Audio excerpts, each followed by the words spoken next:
lagi kita langsung masuk aja ke Land of the Media Game. Yang pertama, RRQ Mika melawan EVOS Lynx bersama Cipi dan juga Talia, tentu saja di mana kita akan menghadirkan Best of 3 series. Dan jangan lupa untuk nonton di Ibu ya dengan delay yang lebih cepat 5 menit dan dapatkan diamond gratis. Yes, benar sekali. Kita balik lagi ya, di mana udah ada persebaran beberapa hero dari masing-masing kedua tim di laning phase-nya tentunya. Bahkan udah ada skirmish juga nih yang terjadi yang mengkurangi dari segi HP kedua belah tim. Nah, buat teman-teman juga yang nyari teman mabar, langsung download Lita. Karena Lita teman mabar kalian setiap saat. Itu dia, jadi kalian gak bakal kesepian lagi nih cari teman mabar. Tapi kita berpindah melihat ke arah River, dimana kali ini Gyokoi sudah mencoba untuk mencicil ke arah seorang Tal. Dengan cukup sakit, tapi lihat bagaimana Lito Wanderer-nya masih bisa didapatkan oleh seorang Pika. Itu last hit yang benar-benar pas banget, sehingga mendapatkan keunggulan yaitu XP ya dari Lito Wanderer. Yes, benar banget, dan mendapatkan sedikit vision juga dari River. Untuk teman-teman EVOS Lynx sejauh ini di menit yang pertama menuju menit kedua masih belum ada skirmish dan team fight yang signifikan, hanya memperebutkan beberapa objektif jungle aja. Walaupun kali ini Tol udah mulai coba untuk melihat keadaan di area gold lane, karena seperti kita tahu Queenie dengan canggihnya akan coba untuk 1v1 situation bersama dengan Pika nih. Ternyata dari sisi Bitrek sendiri menjadi mid lane bagi teman-teman RRQ kali ya. Betul sekali, dan surprise attack kali ini dari seorang Talnya dengan ada bouncing berusaha untuk defense. Dan lihat bagaimana Shadow Kill mencoba untuk mengincar ke arah Gyokoi, tapi Pau di sana mencoba untuk nolong, mencoba untuk nahan badan sehingga Gyokoi masih bisa lolos, sedangkan Pau harus berkorban. Satu point pick off yang berhasil diamankan oleh EVOS Lynx. Wow, di menit kedua EVOS Lynx berhasil memecahkan kelilingan di mana satu poin first blood berhasil diamankan. Kita bisa lihat juga dari sisi teman-teman RRQ Mika sendiri, dan udah ada beberapa sedikit kesamaan juga Ash untuk mengambil gold buff. Di sisi lain Queenie bermain aman di area balik turretnya, masih belum mau mengambil resiko untuk maju terlalu depan. Dia prefer untuk mundur aja terlebih dahulu dan bermain aman. Tapi di area turtle pit udah mulai ada encounter dari kedua belah tim, walaupun Lele udah mulai mengganggu di pergerakan dari buffnya teman-teman EVOS Lynx. Yes, itu dia, dimana lihat bagaimana Lele langsung aja terkena dari shadow kill-nya. Tapi lihat bagaimana Lele masih bisa bertahan juga. Deadly Catch dilontarkan. Lipi cukup sekarat. Apakah Turtle bakal di reset atau justru malah di take over aja? Lele cukup sekarat, masih berusaha untuk kabur dengan adanya Stardust Dance, dan bahkan Turtle yang masih bisa diamankan oleh teman-teman dari RRQ kali ini. Oh my god, jadi Pau-nya ya mengorbankan dirinya supaya teman-teman RRQ Mika berhasil mengamankan, dan what a great snipernya berhasil mengamankan satu poin kill headshot. Lipinya langsung hilang di area mid lane Talia. Wow, itu headshot banget ya, on Iya. point banget itu snipernya. Tapi kita bakal melihat kali ini Queenie yang berusaha untuk berotasi kembali ke arah mid lane, mencoba untuk regroup dengan adanya Matilda di sana. Akankah mencoba untuk melakukan team fight? Sudah adanya guiding win yang dibikin, tapi belum ada inisiasi lebih lanjut. Yes, benar. Sejauh ini dari sisi jungler kedua belah timnya kembali coba untuk melalang buana setelah objektif turtle-nya diamankan oleh RRQ Mika ya. Kompensasi dari kehilangan dua hero, walaupun tim fight kali ini mulai dibunuh gitu saja. Raja ke area angin, tapi Tol harus mundur dari belakang. Circling Eagle udah mulai dibuka begitu saja. Pau berhasil memeratkan seorang Tal di area mid lane Talia. Wow, Karamel kali ini mencoba untuk langsung melakukan shadow kill-nya aja, tapi Pau di sana juga sudah siap untuk langsung aja membantu Gyokoi juga dengan sangat impresif banget. Lihat bagaimana Lipi dikejar dengan ada Deadly Catch, dan bahkan satu eksekutor dari Gyokoi. Satu hit yang manis banget berhasil langsung menumbangkan seorang Lipi. Ini benar-benar team fight yang rapi banget ya, yang dipertontonkan oleh RRQ, begitu pula dengan EVOS. Yes, benar banget. Dua-duanya sama-sama gak mau kalah. Mereka sama-sama mempersiapkan tim fight yang rapi di masing-masing laning phase-nya. Bahkan kali ini kita bisa lihat RRQ Mika, beberapa hero-nya berhasil terculik di area menit-menit pertama. Tapi kali ini mereka sudah mulai mengembalikan keadaan, dan bahkan Ash di area top lane berhasil menambang gold yang terbalut Talia. Diam-diam jadi PT bongkar turret, gold shield-nya udah langsung diambil semuanya. Tapi lihat bagaimana di area River juga circling ke arah depan, tapi langsung aja ada shadow kill juga dari seorang Karamel, dan balik lagi dengan cepatnya bersama dengan adanya Quad Shadow membuat Karamel bahkan masih bisa bertahan dengan HP yang cukup banyak. Yes, benar banget. Turtle yang kedua kali ini sudah mulai muncul kembali di area laning phase. Ash sejauh ini coba untuk mulai kembali melalang buana sebelum melakukan setup terhadap Turtle. Di sisi lain, Tal udah mulai siap terhadap Ryan Revenge-nya, namun masih bisa di-nail oleh Gyogoi. Dan ini dia Turtle Camp by Buya, di mana dari sisi Asha sendiri udah mulai mengarah ke area Turtle tersebut. Tal udah mulai coba untuk observasi. Informasi didapatkan membuat Tal udah mulai coba untuk memanggil kawanannya untuk masuk ke area Turtle Pit. Ash masih sibuk untuk melakukan poking, ditarik ke daerah Turtle. Bahkan Lele membuka satu buah Falling Star Moon yang membubar gerakan anak-anak EvoSlings di sana, Talia. Yes, dan lihat bagaimana team fight-nya masih berlanjut lagi, circling ke arah depan. Bagaimana mencoba untuk mencari ke arah Violet, tapi Violet masih terlalu sulit untuk digapai. Dia langsung berlindung kembali di balik turretnya, mencoba untuk langsung mendorong aja di arah bottom lane akan ke Violet, dan juga seorang Caramel bisa bertahan di mana turret yang menjadi incaran, tapi kali ini masih bisa untuk tarik ulur sementara waktu, tapi sayang sekali kehilangan satu outer turret ya. Mencoba untuk di mirroring juga di arah top lane, di mana Pika berhasil untuk mendapatkan satu outer turret sendirian. Tapi kali ini Ryan Revenge ya tidak terkonek ke arah seorang Queenie. Yes, benar banget. Mengingat dua turtle yang udah disecure oleh teman-teman Alchemika yang membuat Alchemika memegang kendali ekonomi di menit yang ke-6 kali ini. Walaupun masih ada chance yang luas banget bagi EvoSlings untuk menyamakan kedudukan gold mereka terhadap Alchemika. Sejauh ini War X sudah mulai dikantongi oleh Caramel, dan bahkan kita bisa lihat juga Turtle sudah merubah posisinya di sebelah kiri hutan yang akan muncul dalam waktu 85 detik lagi. Kita akan lihat juga nih teman-teman dari Alchemika coba untuk manage weapon mereka di area top lane. Begitupun juga sebaliknya dari sisi EvoSlings, mid lane-nya udah cukup krusial karena udah diisi oleh beberapa hero dari kedua belah tim. Paul bahkan udah siap juga untuk membuka tier revive-nya, tapi di cancel.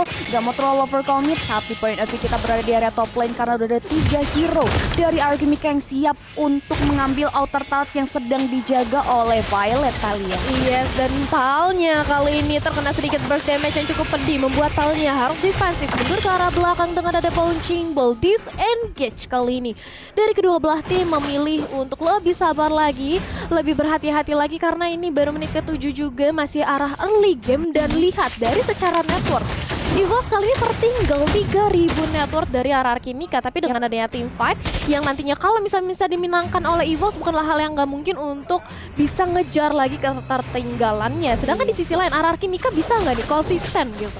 Benar, bisa banget sih, masih bisa untuk dibuktikan. Dengan ini masih cukup mid game juga. Turtle kali ini yang ketiga pun udah mulai spawn, dimana teman-teman dari Alchemika pun udah ready juga nih mengisi sisi daerah teritorial Turtle. Sejauh ini Lele masih coba untuk ingin mempertahankan outer turret di area bottom lane. Falling Storm dikeluarkan, tapi Pika mengarah ke arah objektif. Udah mulai Caramel coba untuk join the fight, membuka satu buah Shadow Kiru di DNA perlahan, tapi pasti Lele coba untuk mulai menahan gempur yang diberikan, tapi sayang sekali gak bisa kompensasi dari kehilangan Lele di area bottom lane. Alchemika berhasil mengamankan kembali objektif Turtle-nya, Talia. Iya, berhasil mendapatkan objektif turtle-nya, tapi kita berpindah kali ini ke arah mid lane-nya. Sudah ada saling pantau dari arah Alchemika maupun EvoSlings sambil menunggu kesiapan dari Caramel untuk mengamankan ke arah Purple Buffet terlebih dahulu. Little Wanderer lagi-lagi berhasil didapatkan, tapi Paul cukup sekarang berusaha kabur dengan ada guiding wind, masih bisa selamat sejauh ini, sedangkan Tal memilih untuk disengage aja. Teman-teman dari EVOS mencoba untuk lebih sabar lagi, apalagi ketika mereka sudah kehilangan objektif tadi ya. Tal udah mulai coba untuk buka Titan Revenge-nya, tapi lagi-lagi kembali di cancel, nggak mau terlalu overcommit. Sejauh ini kita bisa lihat hanya jual beli serangan aja, walaupun di sana udah mulai coba untuk jual satu hero dari Alchemika. Dimana Lele harus tumbang begitu saja, Meteor Shower-nya nggak bisa menumbangkan 4 hero dari teman-teman EvoSlings. Terlalu krusial. Caramel udah mulai dikepung gitu saja, menebar satu buah pot Shadow-nya, kembali lagi dengan Phantom Shuriken-nya mengarah ke area seorang Paul, tapi nggak mau terlalu overcommit. Ingat Caramel fokus terhadap wave minion aja yang ada di depan matanya kali. Wow, yep, itu dia. Tapi dari Ash kali ini mencoba untuk nge-clear aja terlebih dahulu di arah mid lane-nya. Blade of Despair bahkan sudah langsung didapatkan di tubuh seorang Ash ya, dimana ini bakal makin sakit lagi ya, makin pedih lagi damage yang akan diberikan dari arah Alchemika. Saling menunggu aja kali ini di arah Lord Pit ya. Akankah nanti ada kontes terhadap lo? Yes, pastinya kita akan lihat juga udah mulai diisi sama teman-teman dari EvoSlings sendiri. 3 hero udah mulai berkumpul untuk mengamankan objektif. Fire Revenge mengarah ke arah seorang Queenie, masih bisa flick out ke arah belakang. Black Shoes digunakan, Queenie masih bisa selamat. Ash mengeluarkan deklik kaca mengarah ke area satu hero, tapi di area top lane sana Beatrix dan juga Paul berhasil mengamankannya. Udah seorang Caramel harus hilang dari sisi teman-teman EvoSlings. Mereka nggak mau terlalu overcommit dan greedy, mengingat EvoSlings masih cukup bisa menahan gempuran, tapi satu outer turret yang ada di area top lane yang kedua berhasil direnggut begitu saja oleh seorang Gyogo Italia. Wow, lagi-lagi objektif yang runtuh. Tapi lihat di area mid lane, Talnya coba untuk bertahan dengan Punching Ball. Sudah ada Deadly Catch juga dan center yang berhasil dirobohkan oleh RR Kimika. Center turret adalah turret terpenting di mana kalau mid lane-nya sudah rontok begini, otomatis Purple Buff-nya bakal lebih terekspos lagi. Lord pun mencoba untuk di kontes kali ini oleh EVOSLING, tapi di zoning balik dengan adanya RR Kimika di depan sana, tapi masih bisa didapatkan oleh seorang Chaka. Talnya mencoba untuk dive, tapi justru dia menjadi santapan lezat. Begitu pula dengan adanya seorang Paul yang harus ditukarkan 2 untuk 2. Masih berlanjut kali ini Shadow Kill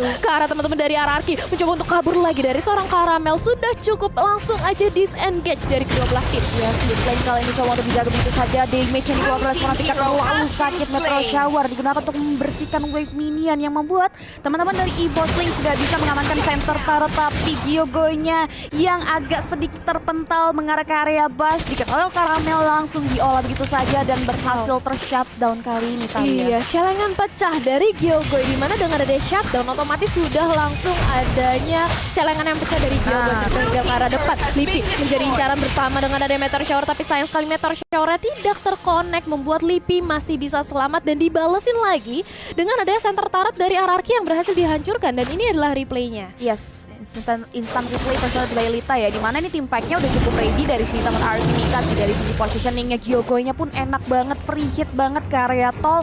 Dan juga dari sisi Violet-nya yang coba untuk ngebadanin supaya Karamel bisa mengamankan ke area Lord-nya. Tapi Ashe-nya benar-benar bisa mengoptimalkan retribution-nya ke area Lord yang membuat dia berhasil nge-secure Lord tersebut. Walaupun Lord-nya terhentikan di area top lane sana karena memang gak ada penjagaan juga terhadap Lord dari sisi teman-teman EVOSLING sendiri tadi. Yap, dimandiin lagi dan lagi bersama dengan ada Pow yang langsung menyerang dengan ada Circling Eagle, tapi Pow menjadi samsang. Langsung aja Falling Star Moon ke arah depan. Lele mencoba untuk nahan badan di arah depan, tapi lihat bagaimana backline-nya diacak-acak oleh seorang Lipi. Otomatis Deathly Catch langsung dilontarkan, tapi lihat bagaimana kali ini Ashe menjadi incaran dengan ada Shadow Kill. Karamel berhasil langsung menumbangkan seorang Ashe 2. Hero yang hilang dari RRQ Mika membuat RRQ Mika harus mundur. Kalau dipaksakan ini bisa banget bahaya, dan EVOSLING bisa banget untuk tadi mendapatkan lagi dan lagi nyawa dari RRQ Mika. Yes, mereka tahu ya EVOSLING sini panasnya selalu di akhir yang membuat RRQ Mika harus mulai meminimalisasi minor mistakes mereka. Karena kali ini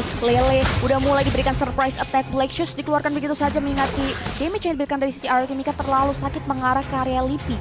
Kita lihat intip dari sisi item missionsnya sendiri, Gyogo udah jadi Blood of Despair, untuk menilai pergerakan dari physical attack-nya Karamel, dan bahkan dia udah akan mengarah ke item-item selanjutnya ya. Dari sisi Ashe sendiri udah jadi War X, BOD, dan mungkin akan mengarah ke Endless Battle ya di sana. Ini udah benar-benar cukup ready banget dari sisi RRQ Mika mengarah ke area EVOSLING, tapi dari Karamel udah jadi Endless Battle dan BOD yang membuat Karamel sendiri tinggal mengoptimalkan posisi dan juga bagaimana mengkalkulasi resource-nya aja ke area RRQ Mika agar bisa mengeksekusi pergerakan dari RRQ Mika untuk mencapai objektif yang mereka inginkan kali. Betul, dan ini adalah Lord Camp baby ya, dimana Lord sudah hadir lagi. Lord kita yang kedua yang bisa banget untuk menjadi perebutan, dimana Lord yang kedua ini udah enhance di menit kita yang ke-13, otomatis udah diperkuat, udah langsung siap untuk menabrak ke si arah base siapapun.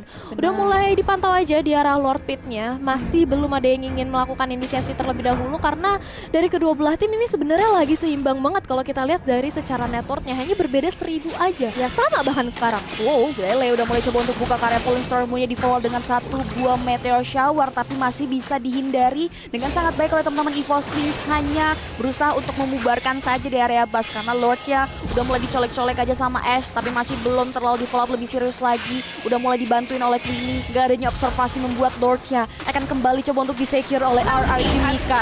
Distraction yang bagus banget dari Falling Star Moon-nya Lele yang membuat EVOSLING sebenarnya langsung bubar dan gak sempat untuk mengarah ke area Lord kita di Italia. Yap, dan Lord-nya kali ini sudah langsung menuju ke arah top lane-nya. Tapi jangan lupa bagi kalian yang para gamers di rumah sering banget nge-push rank, jangan lupa untuk mendapatkan skill diplomasi. Tapi tunggu dulu, lihat apa yang terjadi, di mana ternyata Shadow Kill sudah langsung aja dilunturkan bersama dengan adanya Deadly Catch yang dilontarkan. Circling Eagle juga ke arah depan. Di biru passionnya sakit banget, Pow-nya masih cukup kuat untuk menahan badan juga di arah depan. Falling Star Moon tidak terkonek ke arah siapapun, hanya untuk ngecek terlebih dahulu siapa yang di arah bus tersebut. Mencoba untuk dipaksakan untuk nge-push ke arah tengah dan bahkan berhasil untuk mendapatkan satu lagi inner turret di arah tengah. Yes, kita bisa lihat juga kali ini teman-teman dari Mika udah mulai coba untuk mengawal Lordnya yang sudah ter-enhance loncat karena energi tertarik setengah dari SP. Energi tertarik udah mulai berhasil dipecahkan begitu saja oleh Mika wave minion. Jenjang pergerakan dari Mika pun sudah mulai berjalan di area mid lane. Shadow kini dikeluarkan untuk mengoptimalkan wave minion yang berjalan. Tyre dipecah konek rasa di mana Winnie harus hilang. Langsung saja mundur dari talnya, nggak mau terlalu overcommit dan greedy. Dari arah Mika setelah berhasil merenggut satu energi tertarik, mereka pun langsung mundur ke arah belakang secara serentak Talia. Wah, ini sih dari EVOS ya, benar-benar nahannya buying time itu bagus banget, apalagi dengan adanya Tal tadi yang langsung melompat ke arah depan. Dan ini langsung kita lihat aja nih instant replay by Lita, dimana atasnya udah mencoba untuk langsung dipush kan oleh RRQ Mika, didapatkan Lordnya. Sedangkan mereka bagi tugas dengan ada Shadow Kill yang berusaha untuk nge-clear aja wave minion di arah tengah, masih bisa balik juga. Dan lihat bagaimana Talnya, dia nahan badan 3 orang, dia langsung lompat dan bahkan dia masih bisa selamat. Ini buying time yang rapi banget dari EVOS. Yes, benar banget, sejauh ini mereka masih bisa melakukan defense mekanisme yang cantik terhadap base turretnya. Dan bahkan mereka pun dari si RRQ Mika nggak sempat untuk melakukan ekspansi. Teman-teman EVOS Link masih bisa mempertahankan setengah dari daerah teritorial mereka sendiri dan membuat mereka nggak terisolasi untuk di menit ke-16 kali ini. Lord yang ketiga akan muncul dalam waktu 50 detik lagi. Poe memberanikan dirinya untuk maju ke depan dengan Guiding Wind, membuat dari Lipinya sendiri harus mundur serentak bersama kawan-kawannya ke area belakang. Masih belum ada team fight lebih serius dari sisi RRQ Mika sendiri. Masih coba untuk memanage wave minionnya, udah mulai mengambil dan bahkan mengakui sisi jungle dari sisi teman-teman EVOS Link Talia. Yap, dan ini udah agak sedikit pasif dimana mereka mencoba lebih berhati-hati lagi. Talnya mencoba untuk langsung melakukan face check terlebih dahulu. Sudah ketahuan keberadaan dari Pau di depan sana, membuat Talnya hanya tarik ulur sejenak. Sementara 17 detik lagi menuju Lord kita yang ketiga. Akankah RRQ Mika bakal mendapatkan lagi dan lagi Lord kita yang ketiga, atau justru kali ini adalah kesempatan bagi EVOS Link untuk langsung take over ke arah Lord? Yes, kalau dari sisi Lord kedua sih distraction yang diberikan Lele tuh bagus banget ya. Kita akan lihat di pengalihan isu seperti apakah yang akan dipertontonkan oleh RRQ Mika. Apakah EVOS Link berhasil menembus pertahanan dari sisi RRQ Mika sendiri karena Tol udah membuka Tyre Revenge ke area depan sana. Poe udah mulai terkena damage dari Mika dan kawan-kawan, bahkan langsung jual begitu saja spray down. Tapi masih ada deadly catch juga yang dikeluarkan Tol dalam bahaya. Setengah dari HP tersisa. Violets masih coba ingin bertahan. Lele mengobrak-abrik line up dari EVOS Link membuat mereka harus kembali mundur dan tidak bisa mengisi Lord Pit yang sudah mulai dikuasai oleh teman-teman dari RRQ Mika Talia. Yap, Lordnya kali ini sudah mulai di-start kembali, udah mulai diinisiasi, mencoba untuk men-zoning aja kali ini dari RRQ Mika. Tapi lihat bagaimana Karamel ternyata berhasil untuk langsung menumbangkan 2 orang sekali. Triple kill ke Formadia. Diogo kali ini yang menjadi incarannya, akankah Karamel mendapatkan maniaknya? Tapi ternyata Immortal yang pecah, masih mencoba untuk bertahan. Kali ini Lelenya juga nahan badan 1 lawan 3 orang sekaligus. Lelenya masih kuat banget, masih punya Immortal yang pecah lagi. Tapi saya langsung dikepung dengan adanya teman-teman dari EVOS, membuat Lele gak bisa bergerak kemana-mana. Dan Karamel langsung mengoptimalkan adanya space creator dengan adanya wipe out, langsung mendorong meta penggaris kalau kata Kolio. Yes, it will be disaster for RRQ karena Paul 1 detik lagi muncul ke laning phase. Mampukah mereka menahan gempuran diberikan oleh EVOS Link sejauh ini? EVOS Link udah mulai fokus ke area turretnya dan bahkan Paulnya harus tumbang setengah dari HP Lordnya. Dan oh my god, RRQ Mika harus kehilangan pace karena EVOS Link berhasil mengamankan kemenangan di game yang pertama kali ini Talia. Oh my